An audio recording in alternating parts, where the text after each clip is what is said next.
Let me show you something. ये I think Chinese अखबार में ये कार्टून छपा है कि ड्रैगन एंड एलिफेंट जो है वो हाथ में ला रहे हैं, जफियां डाल रही हैं। इंडियन हुकूमत ने जो है वो हकीकी आज़ादी का नारा लगा दिया। नरेंद्र मोदी ने भी वही कहा जो इमरान खान साहब ने कहा था। उसने कहा जी जो हम फैसला करेंगे अपने मुल्क के मफाद में करेंगे। मोदी जो है उन्होंने अब याराना बढ़ाना शुरू कर दिया है शी जिनपिंग से, यानी कि बहुत याराना लगता है। नरेंद्र मोदी जा रहे हैं चाइना, पुतिन आ रहे हैं इंडिया, दोवल बैठे हैं वहां पे, और ट्रम्प जो है वो इंडिया पे टैरिफ लगा रहे हैं। अभी ये बौखलाया हुआ बंदा इसको 50% से बढ़ाकर आप देखिएगा 100% करेगा। कई बार आदमी फिट दिखता पर होता नहीं है, कुछ चीजें अंदर हिल जाती हैं।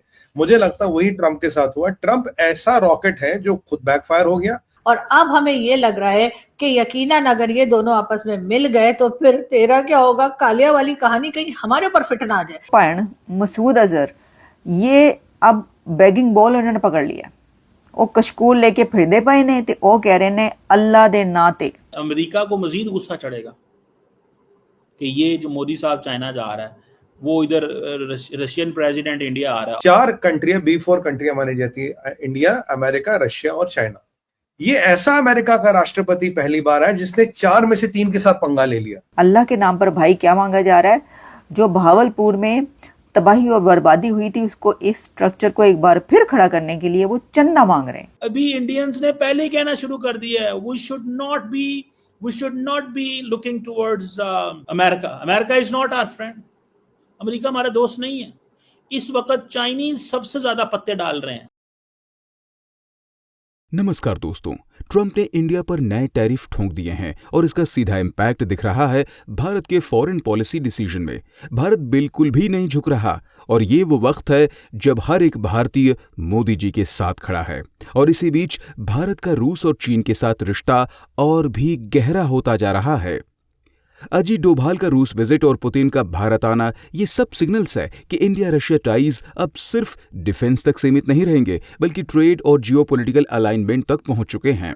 और ये तो बस शुरुआत है। खबर ये भी है कि पीएम मोदी जल्दी ही चीन विजिट पर जा रहे हैं। तो क्या भारत, चीन और रूस मिलकर एक नया ट्रोइका ग्रुप की शुरुआत करने जा रहे हैं? ये ग्रुप वेस्ट के खिलाफ एक बैलेंस्ड पावर बन सकता है जिसमें भारत का रोल सेंट्रल होगा। भारत की मल्टी अलाइंड फॉरेन पॉलिसी अब एक नए दौर में एंटर कर चुकी है, जहां दोस्ती भी अपने इंटरेस्ट के हिसाब से होगी और पार्टनरशिप भी। इसी टॉपिक पर चलिए आगे इस वीडियो को देखते हैं। चैनल को सब्सक्राइब और वीडियो को लाइक करना ना भूलें। जय हिंद। अब अगर अमेरिका मौका देता है इंडिया को एंटी अमेरिका सेंटीमेंट्स का, तो ऐसे सेंटीमेंट्स बिकेंगे अमेरिका के खिलाफ। अभी इंडियंस ने पहले ही कहना शुरू कर दिया है, we should not be looking towards वो जिसे कहते हैं ना America is not our friend. America हमारा दोस्त नहीं है। इस वक्त चाइनीज सबसे ज्यादा पत्ते डाल रहे हैं, सबसे ज्यादा पत्ता फेंक रहे हैं, सबसे ज्यादा पत्ता फेंक रहे हैं। मैं आपको एक let me show you something. ये आई थिंक चाइनीज अखबार में ये कार्टून छपा है कि ड्रैगन एंड एलिफेंट जो है वो हाथ में ला रहे हैं, जफियां डाल रही हैं। क्यों? बिकॉज उनको पता है कि ये चीज जो है अब हमें इंडिया को अपने फोल्ड में लेके आना है। मोदी साहब एवं नहीं चाइना जा रहे। मोदी साहब को इस चीज का पता है, मैं चाइना जाऊंगा तो होगा, ठीक है ना जी। तो मोदी साहब का जो चाइना विजिट है उसमें, अच्छा मोदी ने क्या किया, मोदी ने वहां पे जो आए हुए थे वो क्या नाम है,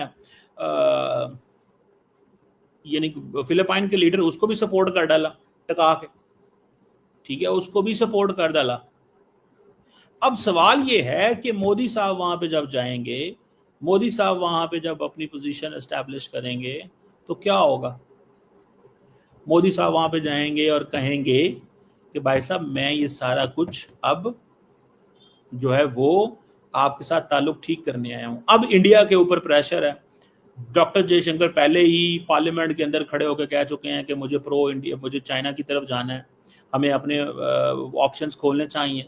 मोदी जो है उन्होंने अब याराना बढ़ाना शुरू कर दिया है शी जिनपिंग से, यानी कि बहुत याराना लगता है। और अब हमें ये लग रहा है कि यकीनन अगर ये दोनों आपस में मिल गए तो फिर तेरा क्या होगा, कालिया वाली कहानी कहीं हमारे ऊपर फिट ना आ जाए। इसलिए कि फिर यकीनन शी जिनपिंग के कान में मोदी जी कुछ ना कुछ तो बोल ही देंगे, ऑपरेशन सिंदूर, नहीं तो कुछ और, नहीं तो कुछ और। इसलिए कि मोदी जी ने हमें नहीं भूलना, जहां भी जाते हैं हमें अपने दिल और दिमाग में रख के ले जाते हैं। तो बस बात सारी ये है कि हम अभी अमेरिका की तरफ तो देख ही रहे हैं, और ऊपर से ये हिंदी चीनी भाई भाई वाला नारा जो एक जमाने में होता था वो हमें एक बार फिर दिखाई दे रहा है। और यकीनन ये चीज जो है वो डोनाल्ड ट्रंप भी देख रहे होंगे, और वो भी यही सोच रहे होंगे कि जी अब इंडिया और या भारत और चाइना जो है वो मिलकर जो है बातचीत करने लगे हैं, आपस में उनकी जो है दोस्ती बढ़ती जा रही है, तो यकीनन कुछ ना कुछ गड़बड़ भी हो सकती है।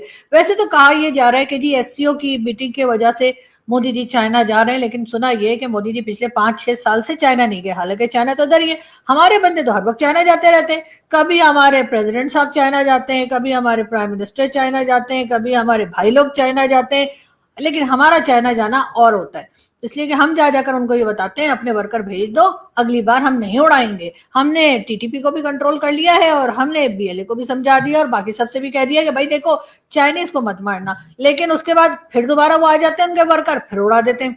फिर हमारे प्रेसिडेंट या कोई ना कोई जाता है और फिर यकीन दिला के आते हैं, यकीन कीजिए हमारी सिक्योरिटी हमने हाई अलर्ट पे रख दी है। 4 कंट्रियां B4 कंट्रियां मानी जाती है, इंडिया, अमेरिका, रशिया और चाइना।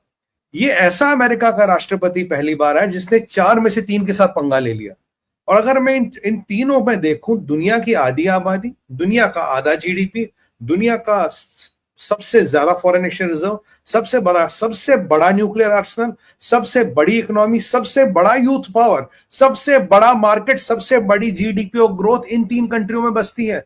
यानी कि पूरी दुनिया एक तरफ और ये 3 मुल्क एक तरफ। और आपने क्या किया?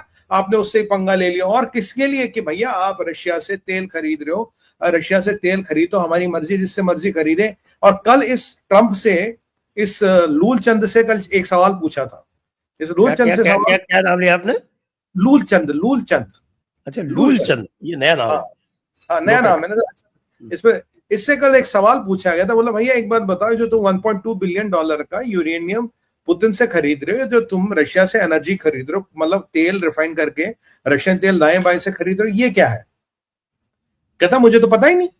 मतलब ऐसा अमेरिका का राष्ट्रपति है जिसने मुंह पे झूठ बोलता है, कहता मुझे पता ही नहीं, मुझे पता ही नहीं। सर अगर ये तेल का इसको शायद हो सकता ना पता हो, यूरेनियम तो डायरेक्ट पुतिन से खरीदता है, डायरेक्ट पैसे बेचता है, तब वो $1.2 बिलियन उससे यूक्रेन में बच्चे नहीं मिल रहे। कहानी ये है कि यूक्रेन की कहानी समाप्त है, कुछ दिनों में ज़ेलेंस्की हथियार डाल के खत्म हो जाएगा।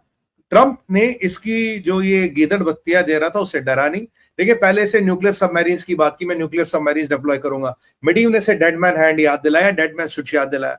जब इसे याद आया, बोला मैंने न्यूक्लियर सबमरीन्स डिप्लॉय कर दी, तो रशिया ने कैलिनग्रैड में, बेलारूस में मिसाइलें डिप्लॉय करनी शुरू कर दी। उन्होंने बोला हर हमारी नेवल जहाज पे हम टैक्टिकल वेपन्स डिप्लॉय करेंगे, और इनको याद दिलाया तुमसे ज्यादा न्यूक्लियर पनडुब्बियां हमारी, और रशिया तो ये भी नहीं बताएगा कहां डिप्लॉय की, कहानी की।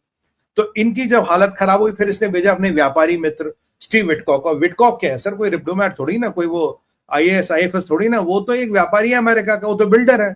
उसको भेजा पुतिन के साथ दिमाग के पेच लगाने। 3 घंटे बैठा रहा, पुतिन ने खा खिला पिला के भेज दिया।